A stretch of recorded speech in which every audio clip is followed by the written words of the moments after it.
Good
morning, everyone.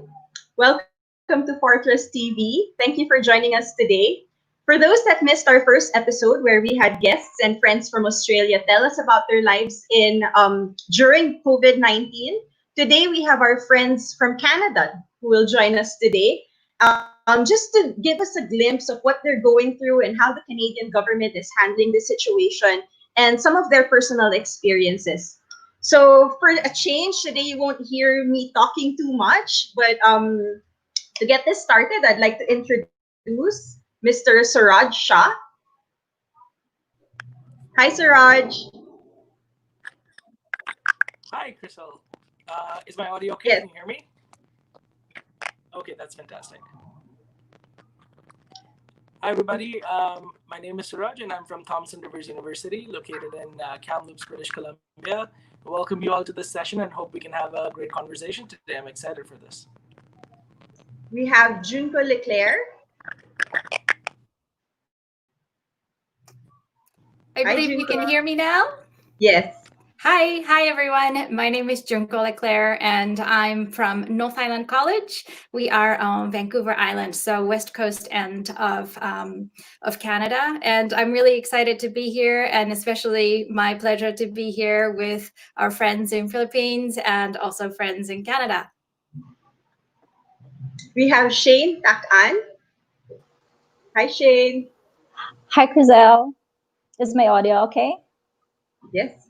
Yeah. So I'm Shayne Tac-an. Originally, I'm from Rojas City, Capiz, and I am an international student here in Fanshawe College, here in Ontario. I came here last December 2018, and I'm about to finish my second program right now this coming fall term.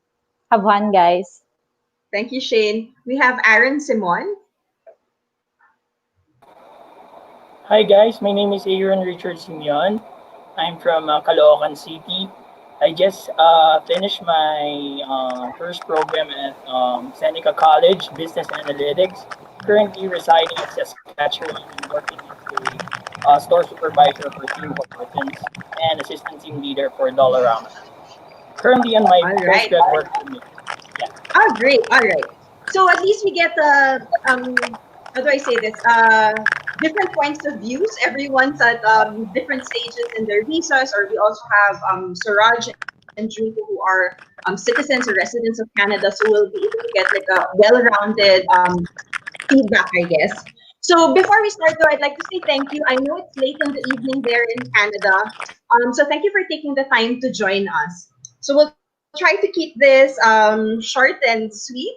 So the first question: where were you guys, or what was your first reaction? I'd say, or what were you doing when all of a sudden the government decided that everybody has to stay home? There's a virus going around and it's dangerous.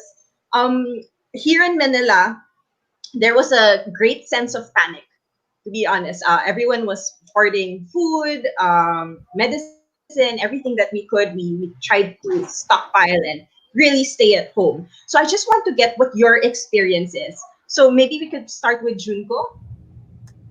Sure. So, in terms of the COVID-19 timeline, we were pretty much at the same timeline as Philippines. And actually, to be honest with you, I was in Mexico having a vacation when WHO announced it as a pandemic. I was actually on my flight back home from Mexico. And I didn't really think too much about it until I got back to work a couple of days later and realized that everybody was in a major panic. Yeah. And it was the same kind of thing. There was definitely some hoarding, buying a whole lot of things that we could see in the community and around Canada. Is your community densely populated, would you say? I wouldn't necessarily say that. In comparison to places like Vancouver or Toronto, we're not awfully densely populated. Yeah, so in terms of keeping the distance from other people, it was a lot easier. However, definitely for the first, I would say about 2 weeks, the stores were really busy, or otherwise there were many empty shelves. What about your experience, Shayne, in London, Ontario? Yeah, so we're here in London, Ontario, and as far as I remember, we're in school that time, and one of our professors told us that like the classes or the fan show will eventually suspend the classes because of COVID-19, and after which we heard that supplies are running low. That's really true. So undeniably, we did panic also somehow, but I myself secure our basic commodities. So we went shopping and all. And I remember we purchased a lot of rice because as we Yeah. all know, for Filipinos, rice is life for us. Yes. Yeah, so that's it. And for you, Aaron, what was the experience like? Well, for me, it's kind of mixed emotion because at first I was laid off with my part-time job at Tim Hortons, and my supervisors from the school. I also work at school at Seneca College. They Mhm. also offered me to be laid off, so I have no job. and at the same time we have no classes. We just transferred it from face to face classes to online classes. So for me it's kind of difficult, but it's I just took it like I need to relax for some time, right? So more time for myself and more time for my family. We do video call and that's it. So That's a great outlook stay at because home. I have to say during that time it was very hard to find a positive outlook, at least for myself. What about you, Suraj? Are you still here with us? I am. I think I'm going to be All joining this right. session by audio. Can you guys hear Okay. me clearly? Yep. Yes. Okay, that's fantastic. So I believe your question is how I'm dealing with the COVID-19 situation. Well, more of where were you when everything happened, and what was your first reaction to things? Oh, interestingly enough, I think when it kind of really started off, I was in the Philippines. I was in Manila at the time, and I was traveling back that week. And literally the day I returned from Cebu, I remember I had a flight from Cebu to Vancouver via Japan, and the next day, I think Manila airport closed. So Wow. I feel like I escaped. Well, I don't know. I should have probably stayed back in the Philippines. That would have been a better idea. But I did return in time, and as soon as I got back, even in Vancouver and Kamloops, it got fairly serious, and then we all started isolating pretty much right away. So this was around mid March. All right. And Canloop, is it also, you've been to Manila, right? You've seen how populated we are here. Is it anything similar to Manila? Or would you compare it to one of the other provinces that you've been to in the Philippines? Not at all. I don't think any place in Canada can be as dense and as Oh, amazing okay. as Yes, it good point. but, but in British Columbia, I think the closest it can be is Vancouver City. But even Vancouver's density is nothing in comparison. So TRU is located in Kamloops, but I do spend quite a lot of time in Vancouver. And funnily enough, I'm actually visiting Toronto right now, so I have a pretty like solid comparison between the three cities. Yeah. So you're in Toronto right now. Did I get that right? Yes, you did. I'm visiting Toronto for the week. Yeah. Oh, so you can travel within cities then Yes. in Canada. Oh, I see. To those that are just those that are joining us today, I just want to say that Suraj and Junko travel quite often. We see them in the Philippines at the very least once or twice a year. So, from the traveler's point of view, I'm sure it was a bit nerve wracking, especially for you, Suraj, wherein you could have possibly gotten locked down here in the Philippines, and even for you, Junko. So, anyway, um, Shayne shared earlier that her classes, that Fanshawe announced early on that they would move to online classes. And so did Aaron. Seneca announced early that they would cancel classes. Was it the same for you, Junko and Suraj, for TRU and NIC?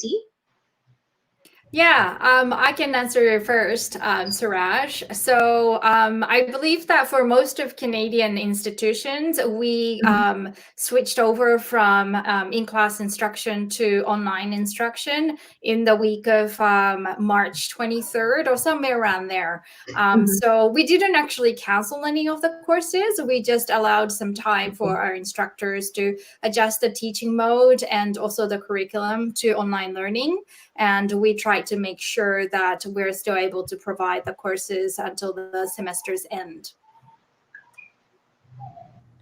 And for you, Suraj, would you So like to? yeah, so pretty much the same thing for us as well.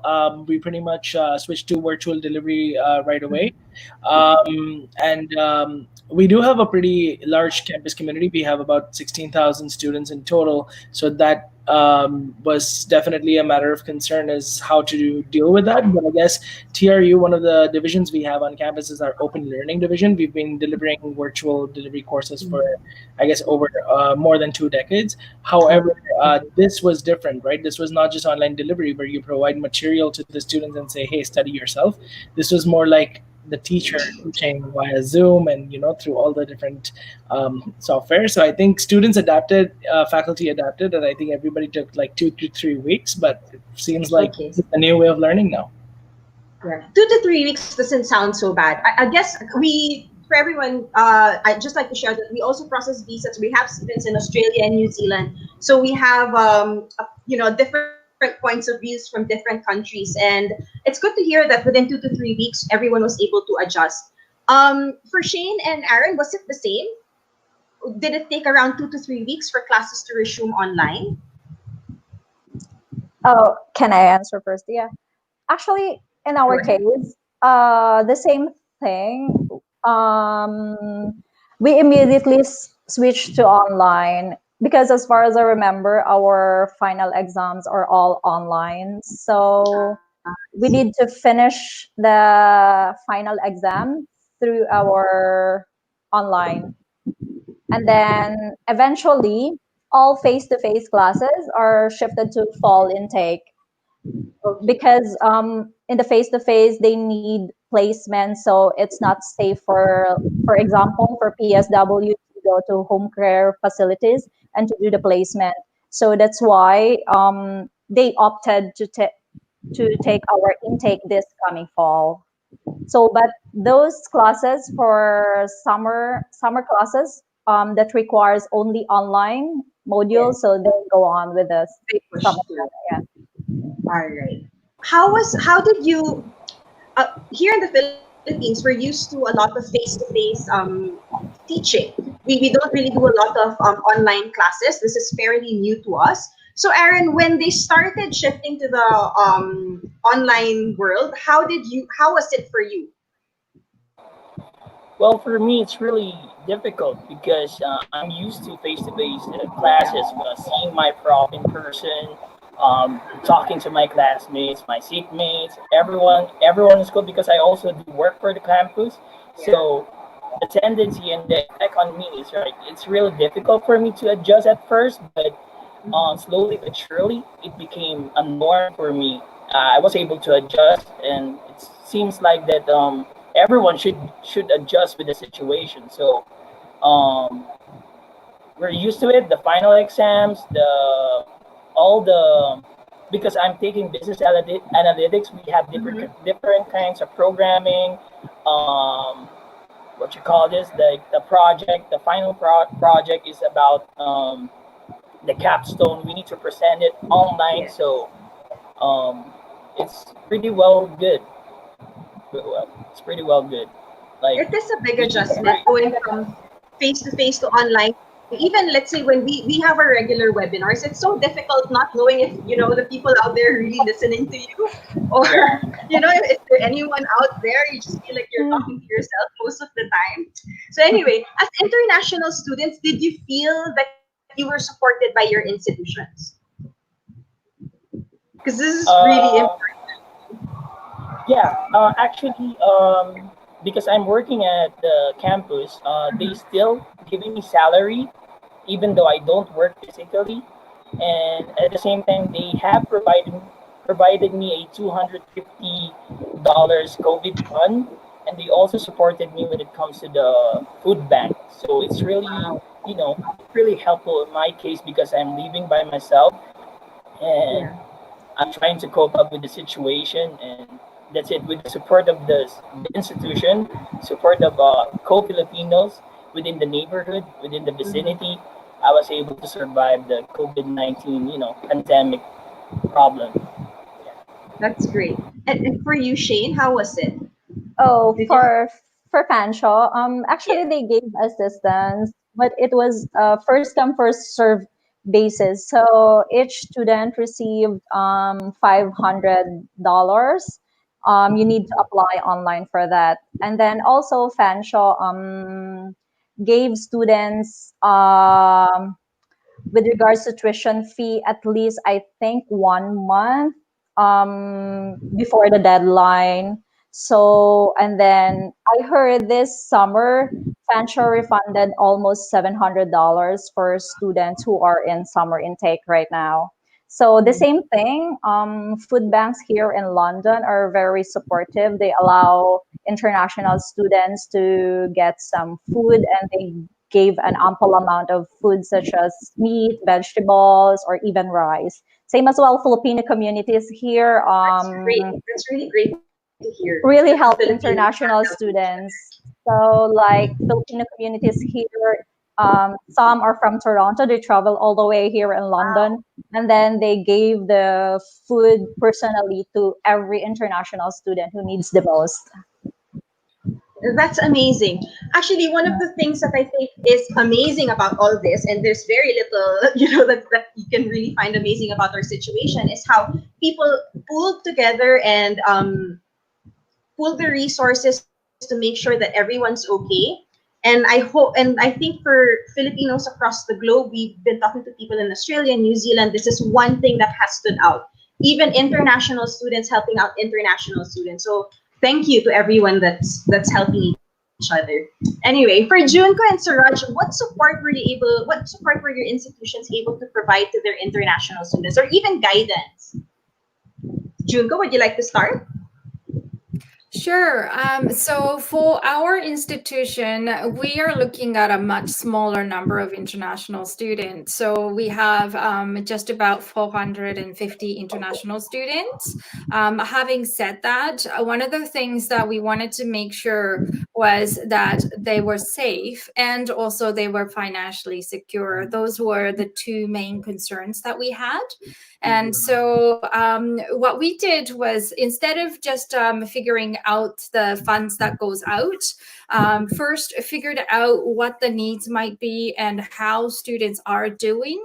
Of course, it's not just the safety and the finance, right? It's also the mental health, because everybody's concerned about their families overseas. And so what we did was we got advisors involved and phoned every single student that we had to ensure first their safety, and then address any concerns in terms of mental health or financial needs, and then gauged how much financial needs there was. And at the same time, we made the financial aid available to students. But instead of releasing it all to every single student, because we had also a federal government releasing some certain amount of funds to international students, that we wanted to make sure that our funds will be available to students who really do need it.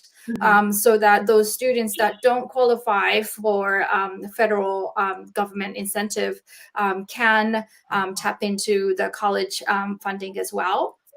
And that way we can support not just say the same amount for everybody, but based on the needs of the students. And what we found out actually was that our students were doing extremely well financially. And so we were able to allocate the funds according to their needs. And we're continuing to do that because I'm sure that Shayne and Naren can speak to that, but we're still in semi-lockdown in a way, and there are certain restrictions in place that prevents some students from going back to work. So.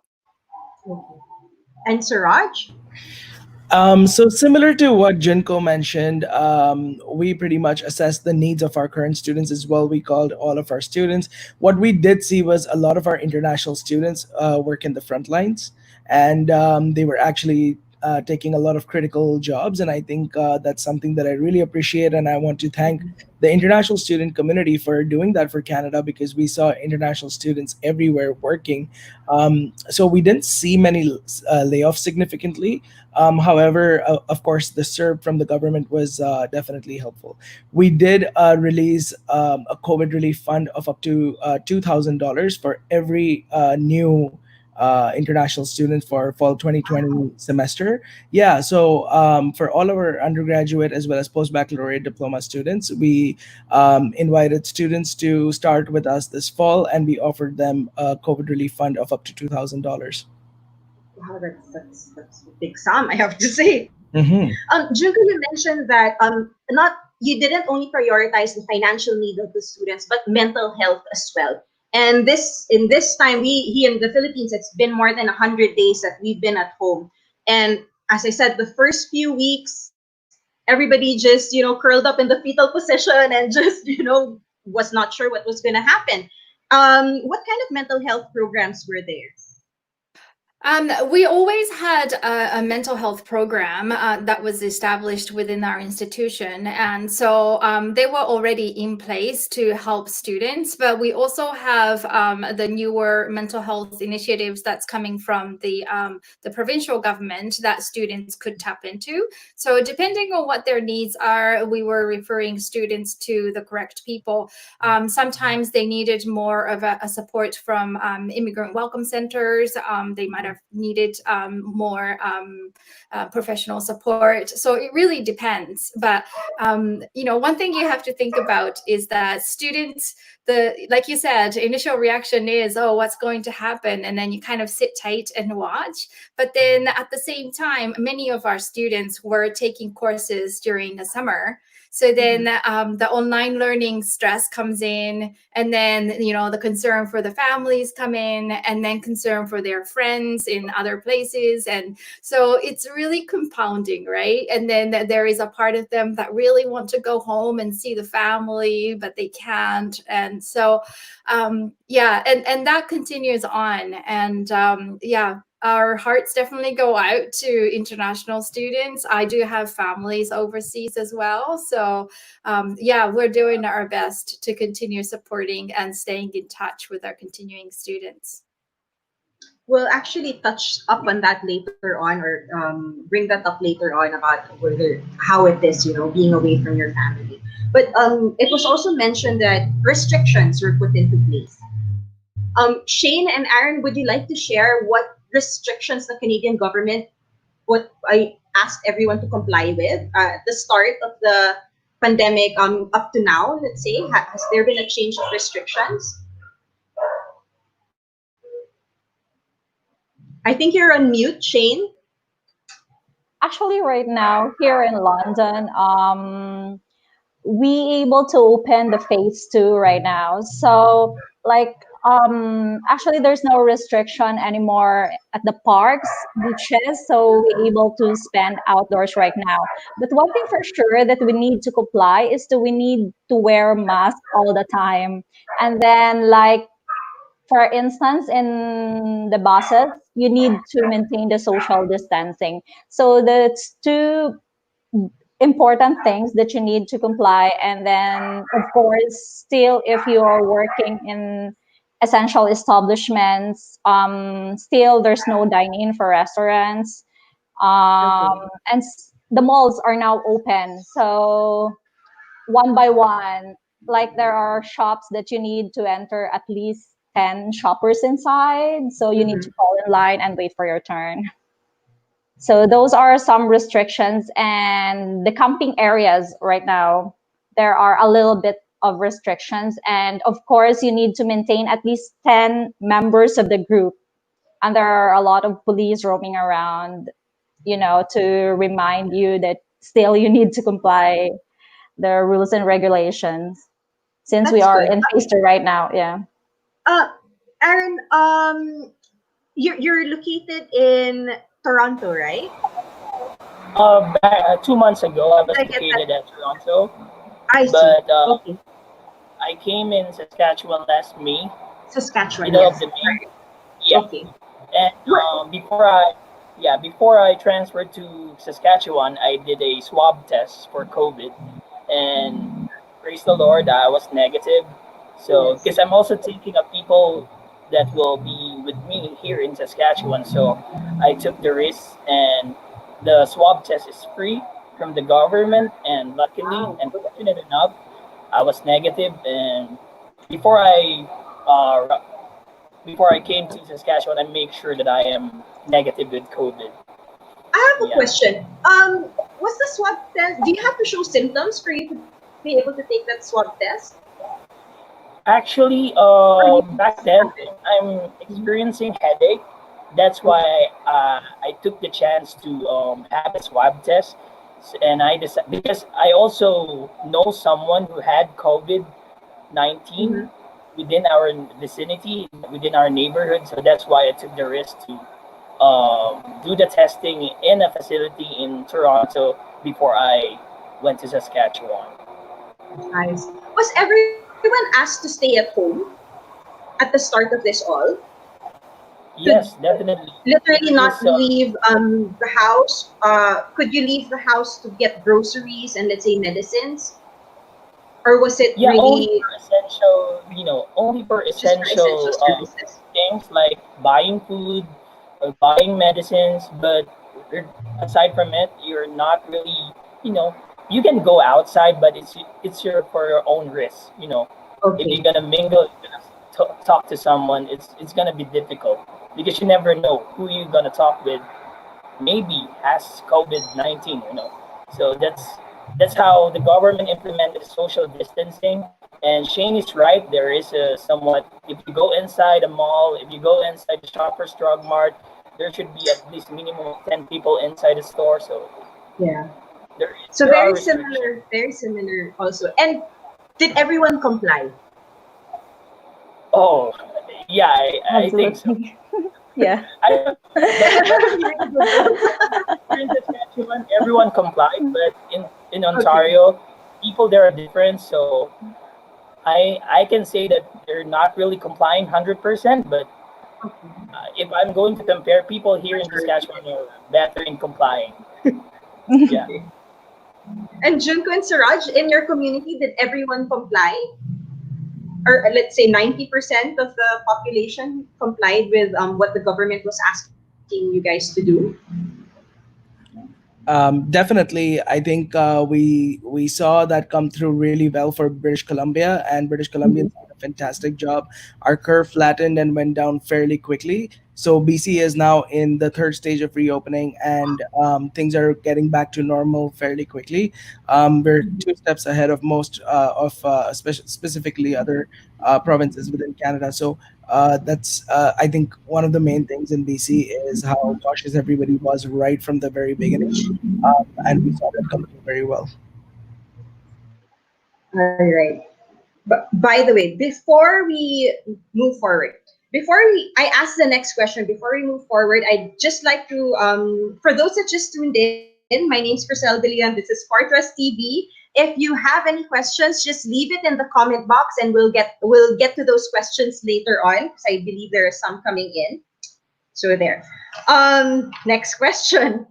This is a little bit personal, and I'd like to ask everyone: are you guys happy with how your government reacted to this or is approaching this pandemic? We'll start with Junko. You're putting me on the spot. No, actually, to be honest, I've lived in, I grew up in Japan, and also in Australia, and now I'm in Canada. And because of that, I have families and friends in a lot of different places. And listening to what's been going on in different countries, I must say that I am very happy to be in Canada. Canada has responded to the whole COVID-19 pandemic really quickly and really, really well. The leadership from the Prime Minister and also public health officers in each province has been quite amazing. And really, this is something that I said to my husband as well, who is Canadian. And I must say that Canadians, like the fundamental culture of supporting each other and also thinking about other people's safety and health, has really come through, I think. And it has come through not in the government initiatives, but also it has come through in the people's behavior. So I must say that I am really happy. And a lot of people around me have also echoed that within the international education community. That's great. Shane, happy with the way with the way the government is treating this? You're on mute, Shane. I mean, can you kindly unmute? Uh, There you go. Honestly, I would say it's better that we are here in Canada. So because apart from the advancement of the healthcare that we have right now here, I felt safer here because the area where I am right now, London, Ontario, is not a populated area. So thus the chance of having a community spread is very low. And as what Junko said, I'm really amazed how the Prime Minister responded to this COVID-19 and how amazing people here. They are all almost law-abiding citizens. Aaron? Yeah, for me, I'm satisfied with how Canadian government responded with COVID-19. There are lots of benefits available: EI, CERB, CESWB for students. So the way they have this contingency plan in order for them to support everyone, every Canadian, permanent resident, or even foreign nationals working here or studying here. Canada was able to respond well and at the same time provided the needs of all people living in Canada. Suraj? I think the other panelists answered this. Like I'm left with nothing really, Okay. except to say that I agree with everybody on this panel. Mhm. Thank you. All right. Thank you for that. Um, just a few more questions. This again is a little personal, and Shayne had already touched up on this. Being international students, you're away from your family, you're away from your comfort zone. Would you rather be there, or did it cross your mind to come back to the Philippines to be with your family here? Aaron, would you like to start? Yeah, actually, I was supposed to get. I mean, wedding should be last May 2020, and I Mhm. wasn't able to go home. It's really a sad experience for me because I have a plan. Originally, I was just gonna wait for my postgraduate permit in my country and go back here to continue the education journey. But everything happens for a reason. I guess the Lord God just paved way to be still be here in Canada and to continue whatever is in store, the life in store for me here. But I'm happy to be here, but at the same time, I'm sad that I'm missing my family. I'm missing my fiance. I'm missing everyone, my friends back home. So that's it. Was she supposed to join you there, your fiance? Yeah, because we are planning to after the wedding, I'll make her my spouse. Yes. My spouse on a spouse visa, open work permit to come with me here in Canada, and but unfortunately, it did not happen. But still, I'm being positive. I think if I get my permanent residency someday, maybe that's the time I'm gonna be with her. Let's Yes, I see. think for now, an important thing really is to keep a positive mindset. Otherwise, it can all come crashing in. Shane, I think you answered it earlier, right? That you are happier to be there. And I believe your family is with you as well. Shane, I think you're on mute. Can you come again? Yes, yeah. So I'm really happy that we are here right now. I'm with my family, but of course, still I'm worried because my parents are still back home. Are they alone? Or did they have their... Uh, yeah, they are alone there because my brother is in Manila, so they are alone in the province. Yeah. It's a good thing though that we have technology nowadays. We're able to connect. Imagine we're talking to you there. It's 11 p.m. in Canada and we're here early morning here in the Philippines. Thank God for technology actually, and how quickly we were able to adapt to this situation. Um, I'd like to wrap things up. I'd like to thank you for sharing your insights with us and your opinions. Before we end, though, I would like to ask you guys if there anything else that you would like to say to our audience. If Junko, would you like to share anything about your institution or any words from you? Yeah, so we live on, like I said, Vancouver Island. Just in case you weren't here at the very beginning, North Island College is on Vancouver Island, and I am really happy to say that Vancouver Island has had 0 cases of COVID-19 Wow. over the last 3. I think we're Oh, coming into the 4th week now.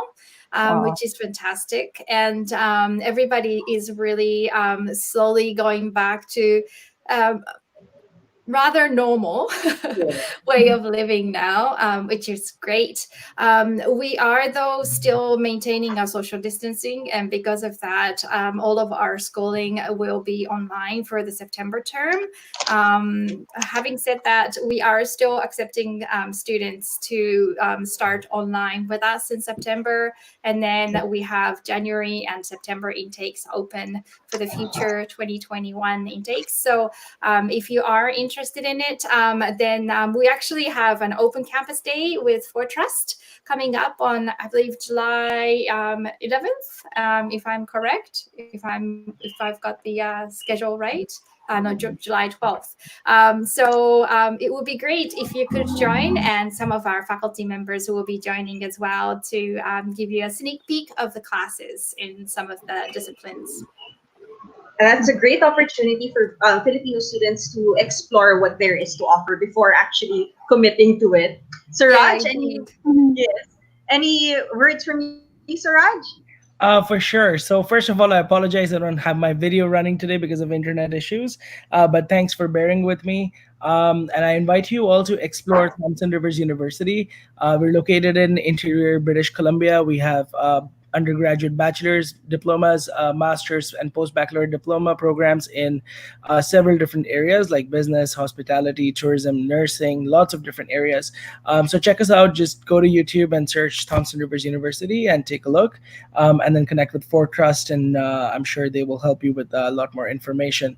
And while we're at it, I wish you all,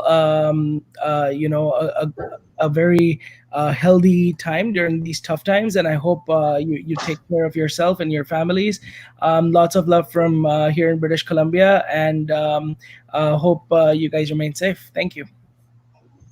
Thank you, Suraj. And are you still accepting applicants for September and January intake? So we are accepting applications for January. September is closed All now. right. Thank you. Okay. For Shane, any words of encouragement? Yeah, for sure. Still, Canada is an excellent place for opportunities, so an ideal place to pursue higher education. So, probably or perhaps this pandemic definitely will give you reasons to find a home that is more safer or will ensure your safety, you and your family, and make your dreams turn into a reality. So, to the future applicants, just continue to apply and hope to see you here all, guys. Thank you, Shane. Sir Aaron? Yeah, for aspiring Filipino international students, I would like to invite you to try and at least take a risk to be an international student. I had a good life back in my home country, but now I can say that it's all worth it. The opportunity here is overflowing. Even though there's COVID-19, I was able to find a job and trying to look for a permanent residency now. I'm still waiting for it, and just dream. It's really not too late for you, whatever age you are in. If you have the guts, if you have the tenacity, the passion to learn more, the eagerness to study, it will be great opportunity for you guys. So I'm not saying all for myself only, but for all Filipino international students here in Canada, because we're living the dream, and at the same time, we're doing this for our families as well. That's really heartwarming. I want to say thank you. Um, because behind all of this, behind the visa processing, the school applications, it's really about what Shane and Aaron just shared. It's really us here at Fortress hopefully making a small difference in your lives and the people that we talk to. So that's one of the reasons that we wanted to put this video out there, this episode out there, to encourage people despite this time of uncertainty, this time of fear, that there's still, there's still a rainbow, there's still something out there for them. It's not the end. It's just time to plan, or maybe a delay of your plan. So I thank you for those words, Aaron and Shane specifically. That's very heartwarming for me. So again, I'd like to thank you for your time. I know it's very late there. I hope your words will be able to encourage other Filipinos at least consider it or reevaluate their decisions. So for those who are joining us, again, if you would like to know the details, the process, the requirements, and the benefits of studying overseas, our details are scrolling below. We have offices in Makati, in Ortigas, in Baguio, in Cebu, and Davao. You'll be able, we have not stopped working since the start of all of this. In fact, I have to say, we have never worked harder in our lives before. So if you want to get in touch with us, don't hesitate or just leave us a comment or message on Facebook and we'll get in touch with you as well. So thank you everyone. And again, Junko, Suraj, Shayne, and Aaron, thank you for your time. Thank you so Thank much, you. and take Thank you, care. Chriselle. Thanks You for too. having Take us. care, everyone. Thanks. Bye.